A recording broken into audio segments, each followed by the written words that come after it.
Good afternoon, ma'am. Good afternoon. Good afternoon. Thank you. Sushant. Yes, ma'am. So you first relax. Yes. Okay? Relax, it's a friendly interaction and it's here to help you. Thank you. Okay? You belong to Ahmednagar. Yes, ma'am. So there's something called the Ahmednagar experiment, which took place. One collector of Ahmednagar, he undertook some very small reform which had a lot of effect. Are you aware? Briefly, ma'am, there was the person that I know is Lakhina sir. Correct. Anil Kumar Lakhina sir. So what is it that he did? Ma'am, he categorized files into three parts: top priority, medium priority, and that became easier for retrieving file, taking action on the file, and processing files very easily. That as far as first of all, improve the work environment. Simple thing like lighting and reseating and things like that. So what is the lesson you learned from that?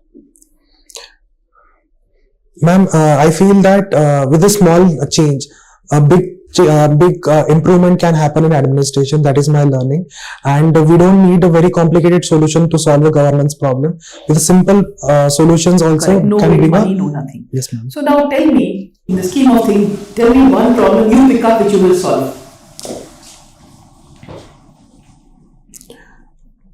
Ma'am, currently, since I'm posted as an assistant section officer, I feel the files are tracked very slowly, in my opinion. So I would improve the speed of processing of files. Maybe let's move out from that. Let's move to the area of renewables, which is your area of strength because you're working in that, right? Yes. So now tell me this incremental approach without great resources. Where can we make a good impact with lesser inputs? Yes, ma'am. One of my learnings is interoperability and intercoordination.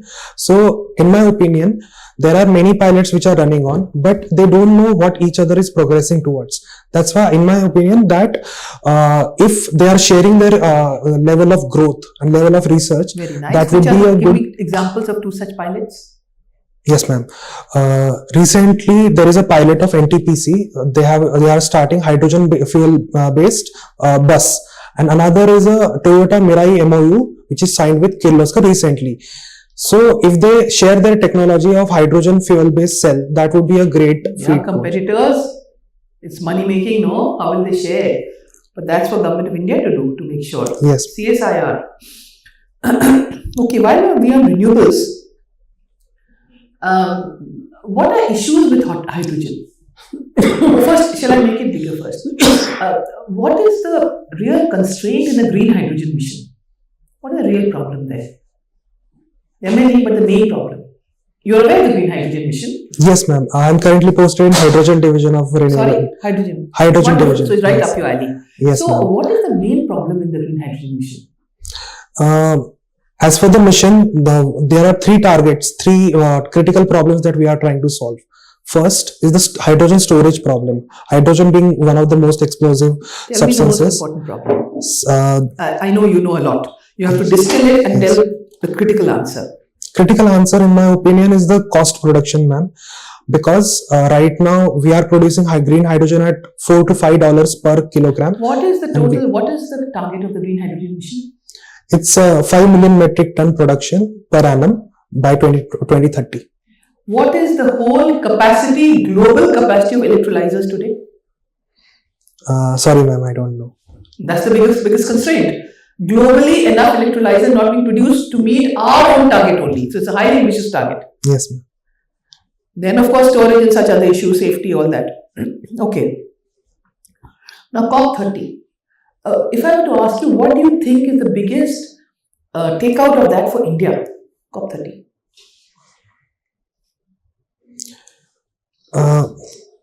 Ma'am, one key thing that I observed in COP30 happened in Belém, Brazil is Belém Gender Action Plan. So climate not only affects the normal, but it affects the gendered population more. So that is one approach that India can take away. No. My question was, from COP32, what is our takeout? What have we gained from that? COP30.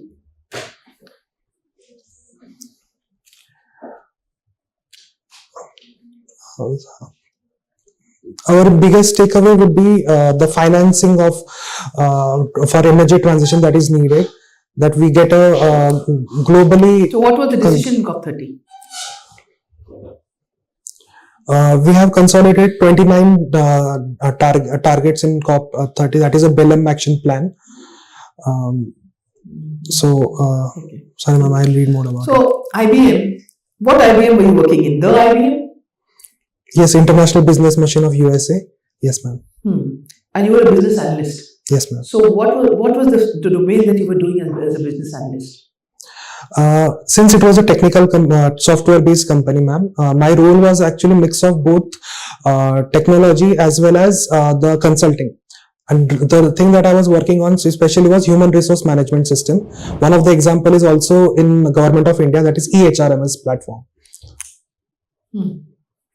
I'm not enlightened. Enlighten me, the key thing of it. Key thing is digitizing all the human resource management system. Putting on the computer basically. Yes, ma'am. All right. What do you know of the current place where the Indian economy resides? Where is the current Indian economy? Is it doing well, not well? More could be done? What do you think? Ma'am, I think Indian economy is doing pretty well with the for financial year. What is the growth rate we projected and what is the growth rate actually? Yes, currently as per RBI projected 7.3 growth rate for FY26, and currently we are at 6.8. That's what RBI projected. Okay. Government has appointed an education regulator. Has decided to appoint an education regulator. You know about that? The cabinet decision about 10 days ago. Are you aware? Ma'am, I'm aware of there are 3 independent regulators that they are going to have for regulator standardization and accreditation. 3 independent. There's no one overarching regulator? Yeah, they subsumed UGC, AICTE and NTCE under one umbrella organization. Is that good or bad? Yes, ma'am, it is good initiative because it promotes harmony across all the divisions. How can you equate AICTE, technical education, with non-technical education? How can you put them in the same bracket? I mean, how will it be regulated? The people, what is the skill set that they will be having? What are the tools they'll be having? Ma'am, the reason behind integrating it under one umbrella is that... No, answer my question. Ma'am, could you please rephrase the question? I'm not able to understand it. I said there are technical and non-technical things are put together. What is the skill set of the regulator? What are the tools he'll have? They'll be the same. That's the question. You started answering it actually. Then you asked clarification. Doesn't matter. Yes. What do you think? Ma'am, since we are talking about overarching framework, I feel it is possible to have that non-technical and technical together, because since we are not dismantling already existing AICTE framework as such, we are just making it coherent. Okay. Now, have any institutions been added to it that were not there before? Are you aware? Sorry, ma'am, I'm not aware. IITs are there now, so they'll be lumped with the private all universities and all. So that's good, no? Same framework, overarching. IIT is also there. Yes, ma'am. Okay, my last question. There's a lot of talk on Aravali. What is the real issue there? Though the government wanted to uniformize the definition of Aravalis, that is 100 meters and above, the issue is 90% of the entire Aravalis would be below that definition. That is the issue, ma'am. And then it would allow Why them. is the government doing it then against the environment, such an anti-environment sort of a thing? Why is that so? There must be some reason. What's that? Ma'am, government did it to, the primary reason is to make the uniform definition across the states, because several states had different definitions for categorizing Aravalis. Okay, Sushant. This is my formal interaction with you is over. I'll give you my feedback before I pass it to the next panelist. First of all, Sushant, you have to relax. You are very tense. Don't be tense. Because when you are tense, you've reached so far. It's a big thing. And but then You have to do strategic preparation. 8th is your interview. Um, I did not ask GST. That could be something else. There have been some reforms, and your parents are in small business, so therefore you could get that, prepare that. Renewables is a whole new area which you must prepare. See, the best thing for us is for the first time, really adaptation versus mitigation. You're aware of that. Yes. Which do we want as a country? Because we want adaptation. Of course. Yeah. So, what was the net take out of that? Adaptation. Huh? Yeah. There's more talk on adaptation, shall I say? Yes. The fund and all that, which you should know the details. When you asked a question, come directly to the core thing. I mean, gender and these are all very, in this particular context, it's a secondary point. Okay. So try to go to the heart of the matter immediately and understand the question and answer that. You may know 10 things about it, but if you ask the 11th, say the 11th. If you don't know and you know 10, you say, ma'am, I'm sorry, I don't know that. I don't know this if you'd like to ask. Finished. Okay. So you joined IBM, you worked, you could get questions about IBM itself, the tech sector, this computers, etc., and that's that you could get. You're a mechanical engineer, you could get something in the applied aspects of mechanical engineering, which you should prepare. Then economy, because you are the business analyst, you could get economy. You need to prepare a little more on that. Your answers are very general and one-sided. Saket, I think you'll have to work a bit on that with him.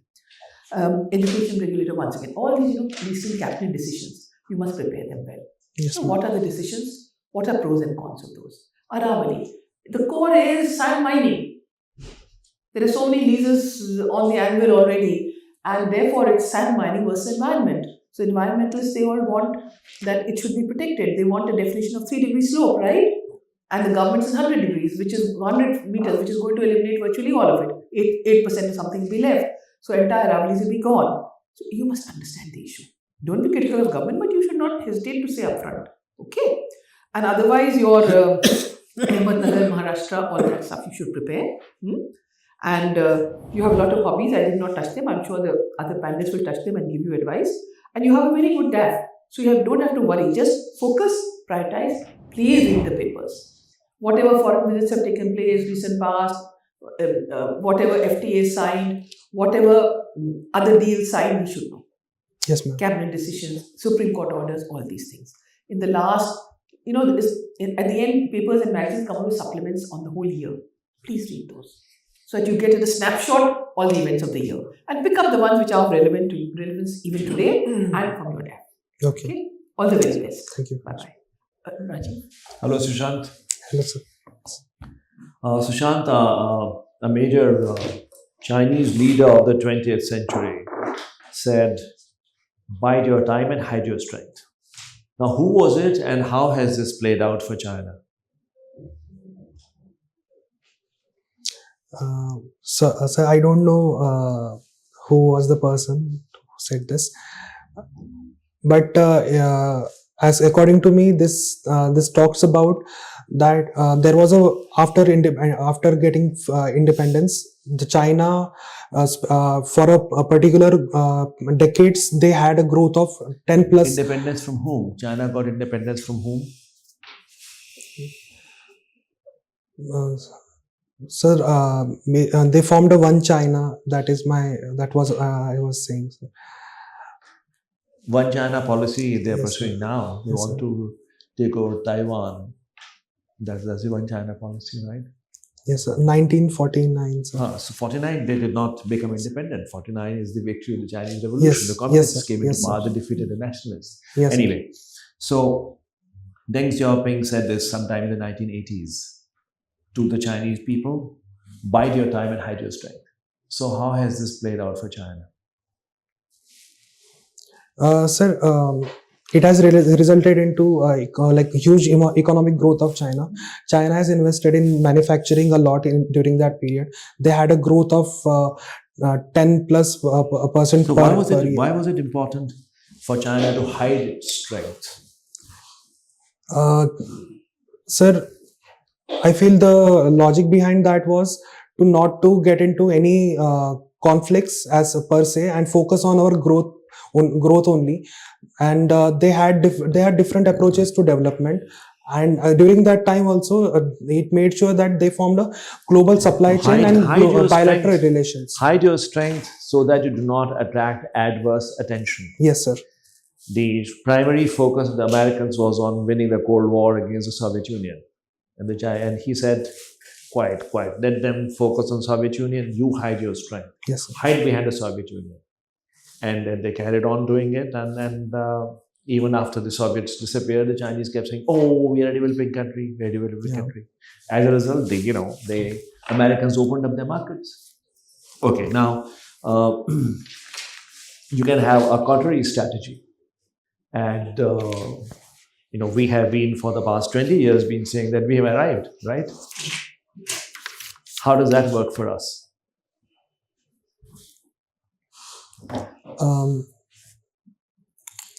Sir, I think India should learn from one of the developmental trajectory that China had. And still China calls itself a developing nation. That is one learning for us.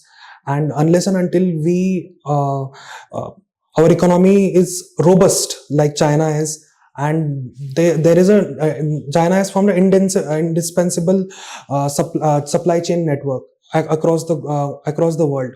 And currently they control the global market. Unless and until we reach that kind of a level, we should hide our strengths in.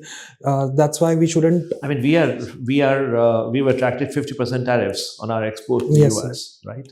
Yes, sir. As a developing country, and so why you attract adverse attention? Because we've been saying, and it's in a democracy, all governments. We've been saying for 20 years that we arrived. So now they will sort of fix you. Right? Yes, sir. Don't agree with me if you don't agree.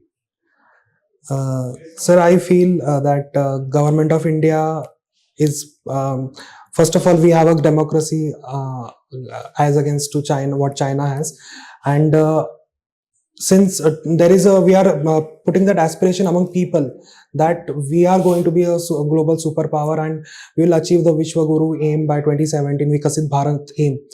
And I feel it is also, it brings that confidence in among people, industries. That's a very valid point. We have to keep the people inspired. Yes, so sir. You have to strike a balance somewhere. Yes, sir. And in a democracy, it's not easy for a government. Yes. Because, no government, it's not about any political party.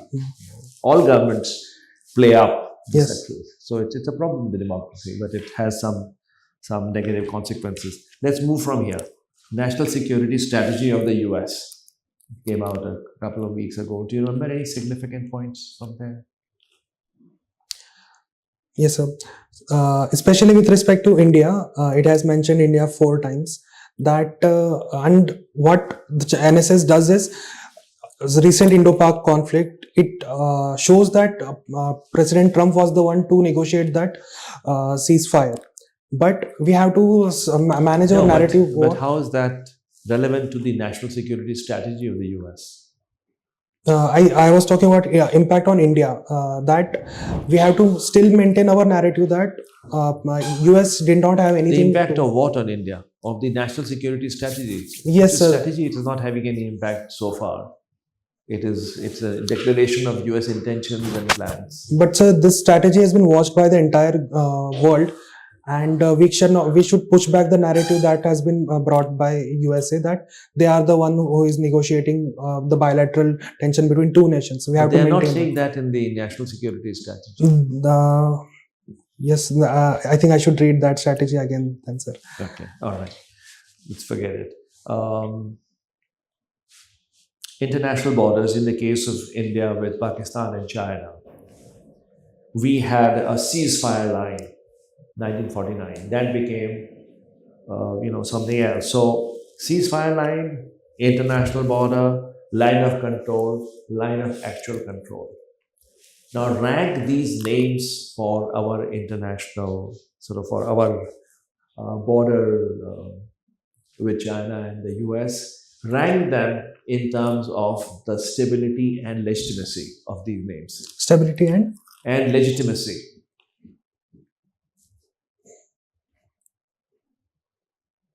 Do you follow my question? Yes, sir. Okay. Sir, line of actual control with China. In last year, there was a thaw which observed after the 2020 standoff, and we are maintaining that. No, rank these. Rank these. International border, line of control, line of actual control. Okay. So first would be international border. Yes. Second would be line of actual control. Then it would be line of control, sir. No. No. International border, line of control, line of actual control. Line of control is what we have with Pakistan, and it is pretty stable, right? Yes, it is And stable. line of actual control is what we have with the Chinese, and that's not stable at all. We're constantly fighting over patrolling rights, and international border, of course, is international border. Yes. And the most unstable, of course, is ceasefire line. If two countries are fighting, they just stopped fighing. That's a ceasefire line. It doesn't indicate any settlement. Yes, sir. Okay. Last question. Aapne, Sushant, if you've read a book that you liked over the past 1 year, Sushant, tell us about it. Sir, I read Atomic Habits by James Clear, sir. And it talked about developing very small habits and making them part of your life so that it becomes easier to develop a fruitful behavior in a way. It should come out as a natural behavior. Okay. So, thank you, Sushant. so much, sir. Sushant, Yes. tell me what is the difference between social anthropology and sociology? Okay. Sir, social anthropology, being a part of anthropology, it mainly deals with human aspect of society. Secondly, sociology deals with the entire study of entire society as a whole. I feel social anthropology deals with connections that human as an entity forms with culture, social elements, institutions, and that's how it is different from sociology, sir. Okay.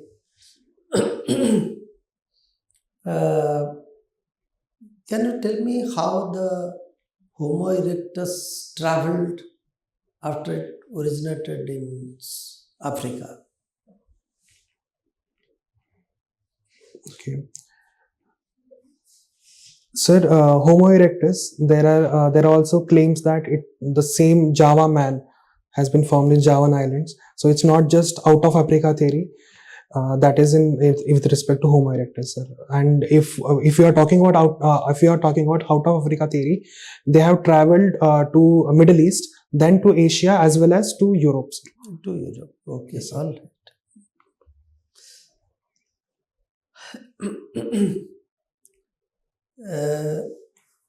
Now, can you tell us basic principles of our foreign policy as of today?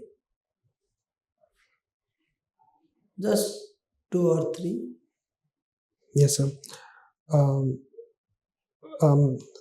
We have not yet dismantled the non-alignment movements. We still follow that. We follow the Panchashil principle also. Then we have neighborhood first policy. Then we have Act East and Look West policy. And recent Pahalgam attack also had changed our nuclear doctrine as well as our policy towards terrorism. Okay. So we are still attached to the non-alignment, or now we have gone for multipolarity? We still follow non-alignment, but we are looking for we don't consider bipolar or unipolar world, which was there in Cold War, and that's why we do follow multipolar multilateral approach, and we consider world as a multipolar world. Okay. And what about strategic autonomy? Do we follow that? Yes, sir. India does follow strategic autonomy principle. Okay. And national interest, does that form part of our foreign policy? Yes, sir. That is the most important part. Most important part. Okay. All. You are working in the renewable sector. Yes, sir. they say that is the future. Yeah. So what are our plans? What are we trying to do in renewable sector? Sir, there are 5 targets as per the updated NDC.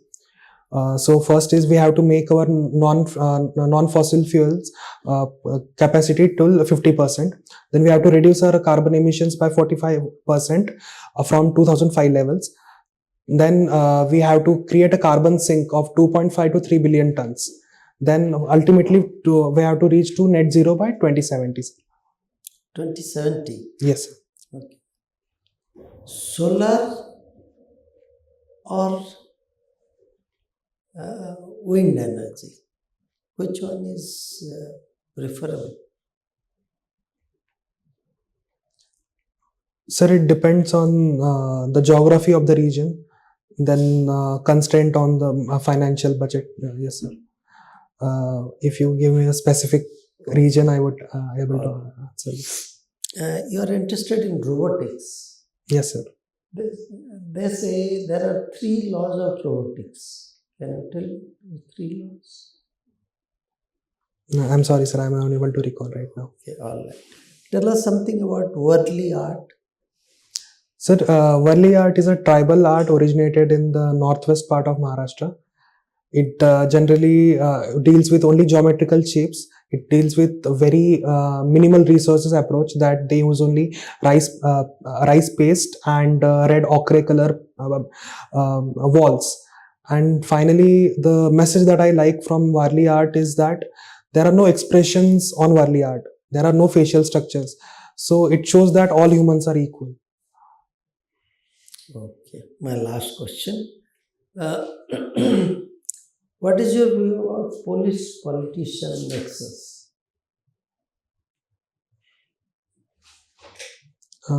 Sir, I would like to acknowledge that in some regions it does exist.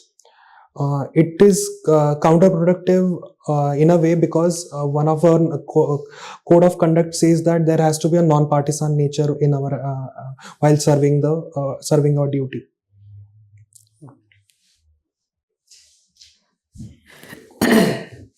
What is the difference between still life and landscape painting? Yes, ma'am. Still life is all about inanimate objects, and they are at a particular location with a given angle of light and contrast. When it comes to landscape painting, it's a painting of nature, and it can be of any subjects. It can be of nature of mountains versus it can be of only a single flower can be object. So, if all these are included, both and all, why have you written as 2 separate? You could just simply say that you are interested in painting. Ma'am, there are other kinds of paintings also, like portrait paintings, etc. So, not interested in that. I am interested, but it requires a different discipline of studying. Like I have to read an anatomy and study anatomy for drawing the portrait painting. I'm yet to learn that. You were in Madras for quite some time, at least for 4 years. Yes, ma'am. Chennai, right? Yes, ma'am. Okay. Now, during that time, I think almost like Amma canteens were still running. Are they still running, or they've been disrupted? Amma canteens. They were still running. Yeah. What is the basic thing? Why people prefer Amma canteen? I mean, why is that they're so famous there?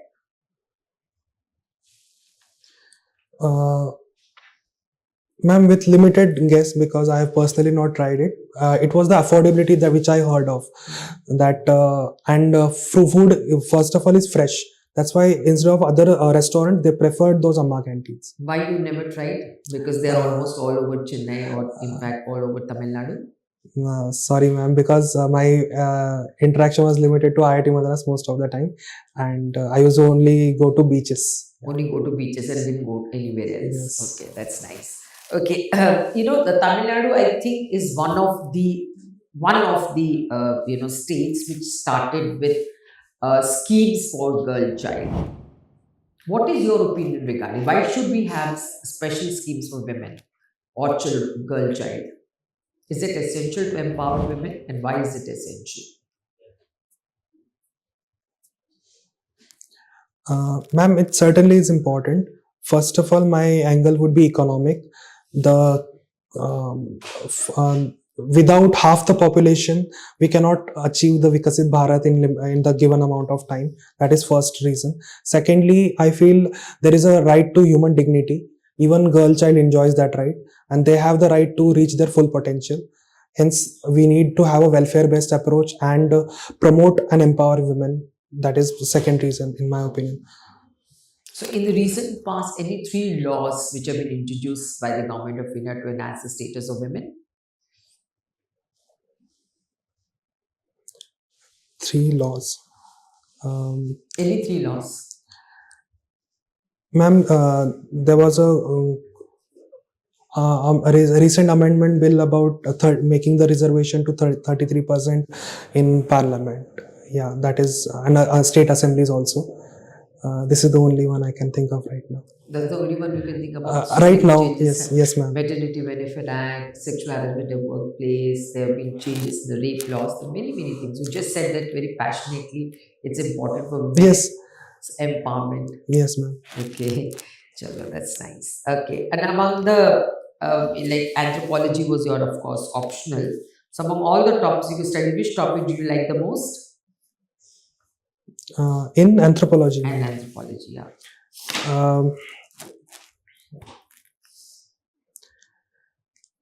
Ma'am, though I liked all the topics because it's a new area for me, I feel more attracted towards tribal anthropology. Tribal anthropology. So, what is the status of Indian tribes today?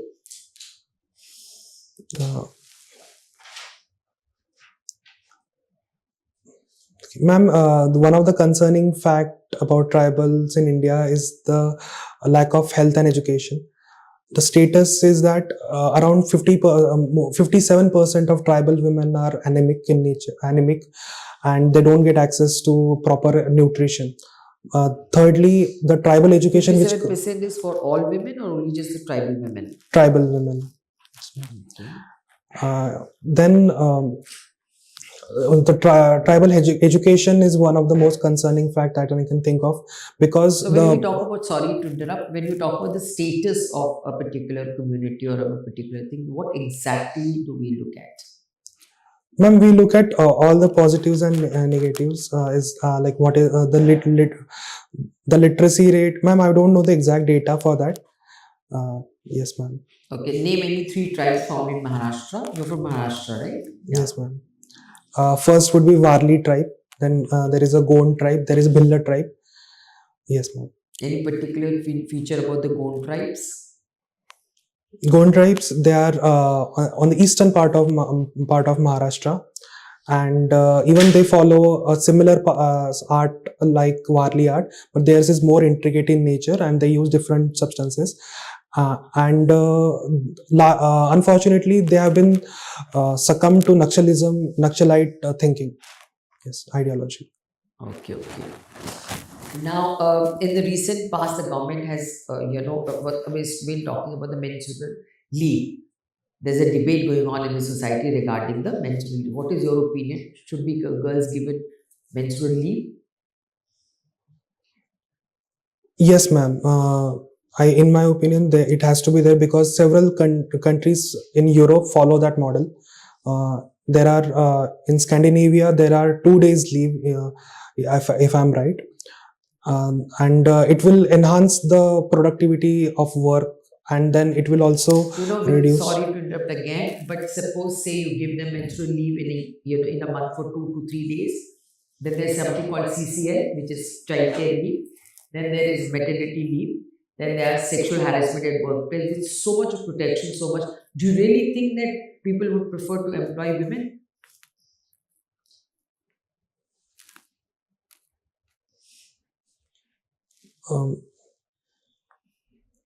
Ma'am, there would be certain elements which would still prefer, because women are known for their work ethic, and their capacity to do work, their skills have nothing to do with the leaves that they are getting or the protection that they are getting. The protection is not only for their benefit, it's for the welfare of the entire society. So there would be employers of women still. Okay. Chalo, thank you.